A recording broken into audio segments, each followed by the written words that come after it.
Hoffman, who is in Mariners Sands. And Michael, Hey guys, what can you tell us?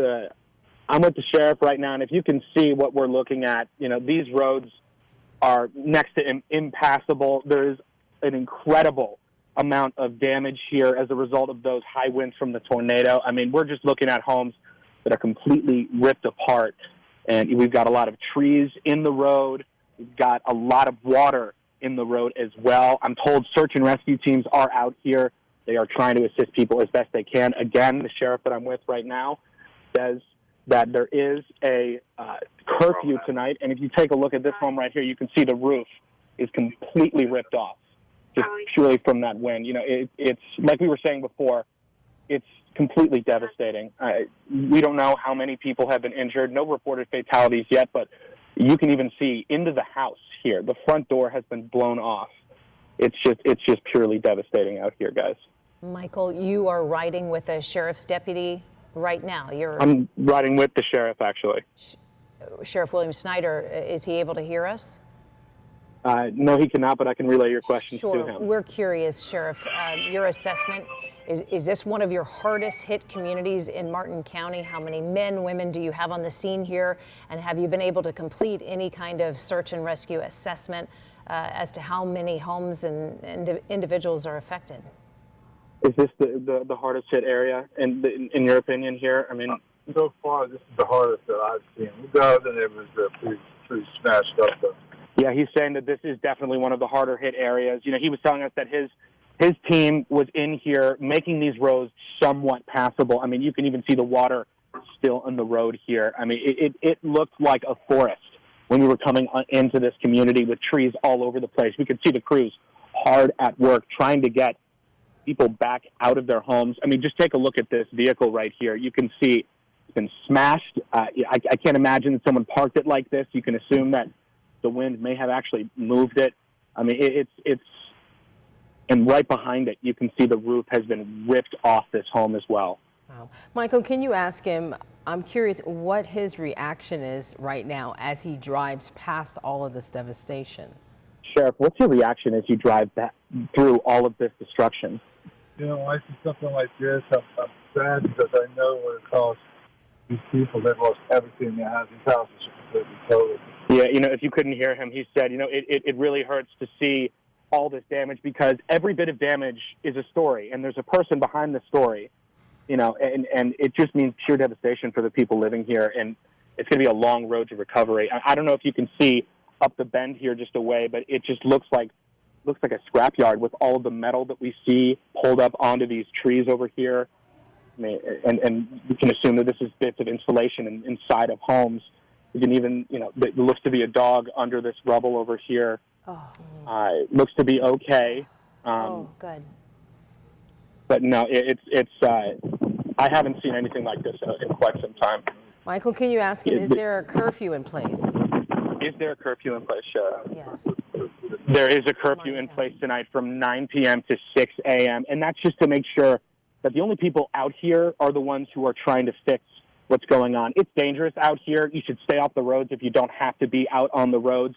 If you are out on the roads and you do have a reason to be out, be prepared to explain what your reasoning is to deputies, because all they're trying to do is make sure that everyone is as safe as possible. And if you're out and about trying to look at this damage, you can really be putting yourself in harm's way. With all the downed power lines we've been seeing, we've actually seen people hanging out around these downed power lines, even saw a group of children playing by them. Wow. Absolutely unadvisable. It is incredibly dangerous to be standing near downed power lines, let alone playing around them within an arm's reach. It's just, you can get shocked, you can lose your life. I mean, it's really not smart. Michael, can you ask the sheriff how many residents they have been able to get to, rescue, and pull out of their homes so far in this community? Get to and pull out of your homes, their homes so far? Hundreds, he says. He says hundreds of people have been moved out of their homes. And in this community, hundreds throughout Martin County, or how big is this? Is that in this community, or? He says it's hundreds that they've been able to help by getting to their homes and checking on them. How many in this community would you say you've been able to get a hold of? 100. He said around 100 from this community they've been 100. able to get to and be able to help. I mean, with the deeper, Shannon, the deeper we go into this, the more surprising it gets. Because remember, this tornado came before Milton made landfall, and it just goes to show the sheer power of Mother Nature and why the advice we give you, the advice that the officials are giving you, we're not making this up.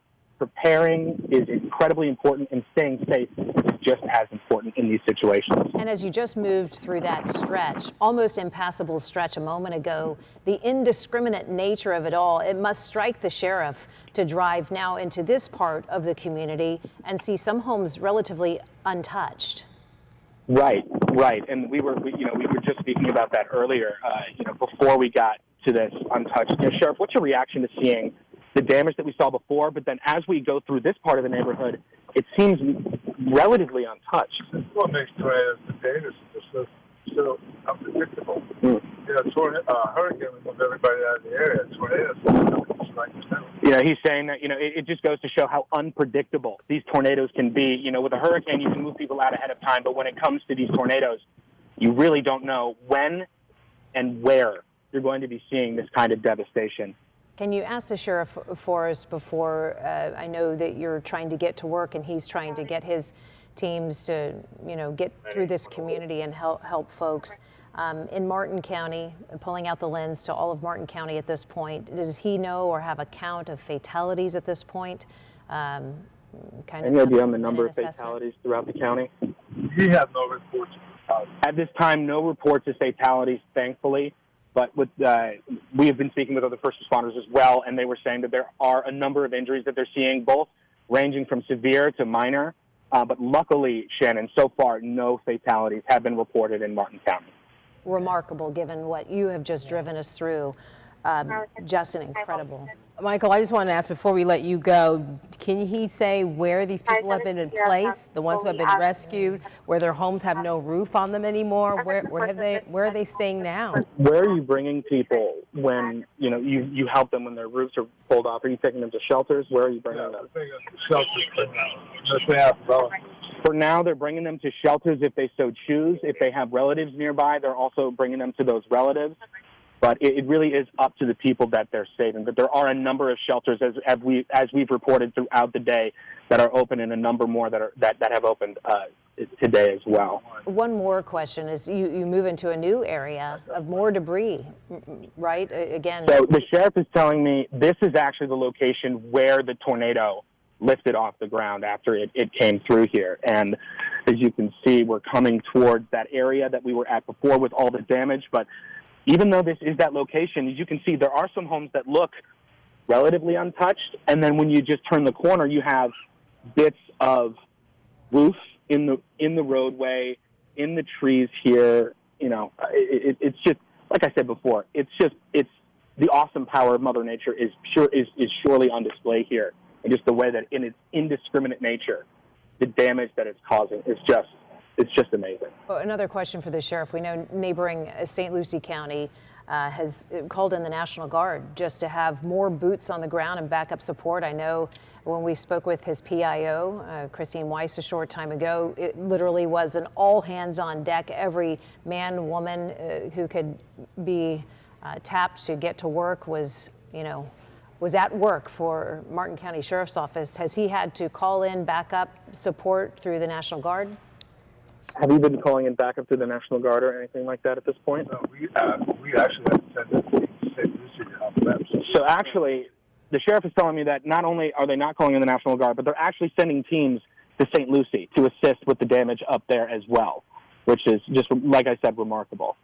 That image right there, what was that, Michael, out your window? Your photographer was... That was, if we can stop the vehicle really quickly, that was just a tree that it looks to be where the wind kind of came to a head with a lot of the debris that was, it looks like this is kind of like a stopper where a lot of the wind was picking up different bits of debris and throwing it into these trees. You can see that there's bits of that's a lawn chair hanging from that tree right here. It's just incredible.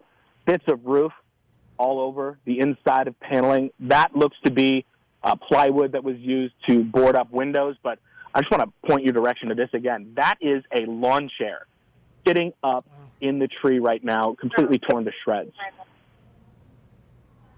Unbelievable. How many homes are in this community?